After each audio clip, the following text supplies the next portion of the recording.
guys, welcome to Amul's Kitchen Diaries. So இன்னைக்கு நம்ம சேனல்ல காராமணி வச்சு ஒரு பொரியல் ரெசிபி, ரொம்ப ஈஸியான ரெசிபி, ரொம்ப சத்துள்ளது, எப்படி செய்யலாம் அப்படின்றத பார்க்கலாம். ஸோ அதுக்கு வந்து நான் காராமணி ஒரு 1/4 கிலோ அளவுக்கு நல்லா குட்டி குட்டியாக கட் பண்ணி வச்சுருக்கேன், வாஷ் பண்ணிட்டேன். ஸோ இப்போ வந்து தேங்காய் ஒரு பத்தை, பூண்டு ஒரு 10 பல், பச்சை மிளகாய் இது எல்லாத்தையும் நல்லா கோஸாக அரைச்சிக்கலாம். கடாயை வச்சு 3 ஸ்பூன் எண்ணெய் ஊற்றிக்கிறேன், 1 ஸ்பூன் கடுகு போட்டுக்கிறேன். கடுகு நல்லா வெடிச்சு வரட்டும். கடுகு நல்லா பொரிஞ்சதும் உளுத்தம்பருப்பு 1 ஸ்பூன் போட்டுக்கிறேன். உளுத்தம்பருப்போட ரா ஸ்மெல் போனதுக்கு அப்புறமா கருவேப்பிலை கொஞ்சம் போட்டுக்கலாம்.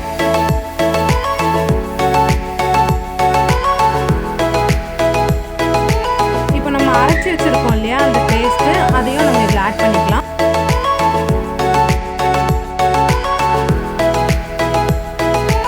ரொம்ப தண்ணி ஊற்றி அரைக்கணும்னு இல்லை, ஜஸ்ட் ஒரு ஓட்டு ஓட்டுனா போதும்.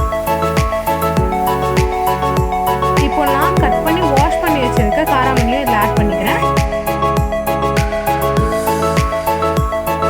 நல்லா ஃபர்ஸ்ட் அந்த எண்ணெயிலே வதக்கி விடுங்க.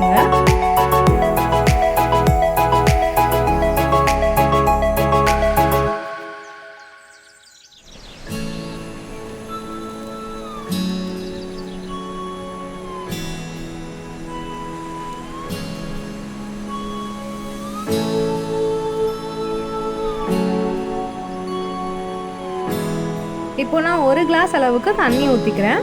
நம்ம 1/4 கிலோ காராமணி எடுத்திருக்கோம், அதுக்கு வந்து 1 கிளாஸ் அளவுக்கு தண்ணி ஊற்றிக்கிறேன். நீங்கள் வந்து குவான்டிட்டி மாற்றும் போது அதுக்கேற்ற மாதிரி நீங்கள் தண்ணி ஊற்றிக்கணும்.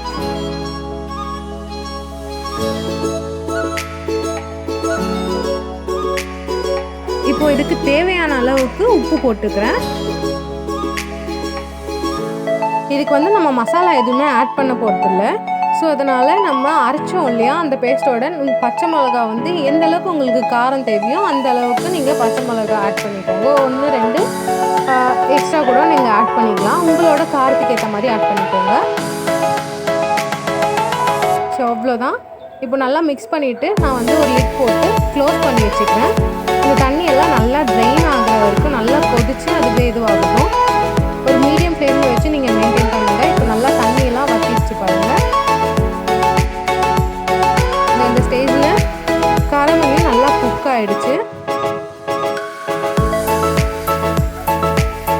பாருங்கள்.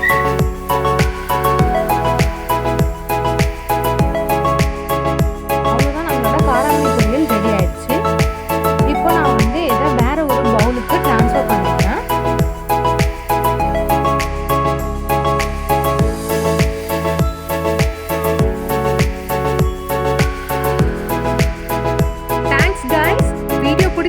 வீடியோக்கு ஒரு லைக் போடுங்க. உங்களுக்கு நெக்ஸ்ட் என்ன வீடியோ வேணும் அப்படின்றத எனக்கு கமெண்ட் செக்ஷனில் சொல்லுங்கள். கண்டிப்பாக நான் அந்த வீடியோவை நெக்ஸ்ட் டேவே நான் அப்லோட் பண்ணுறேன். உங்களோட ரெசிபீஸை உங்களோட ஃப்ரெண்ட்ஸ் அண்ட் ஃபேமிலிஸ்க்கு ஷேர் பண்ணி விடுங்க.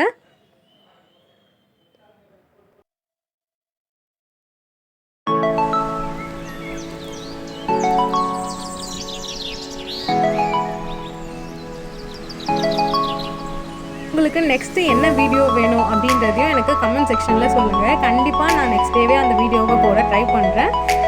Thank you guys, thank you so much for watching.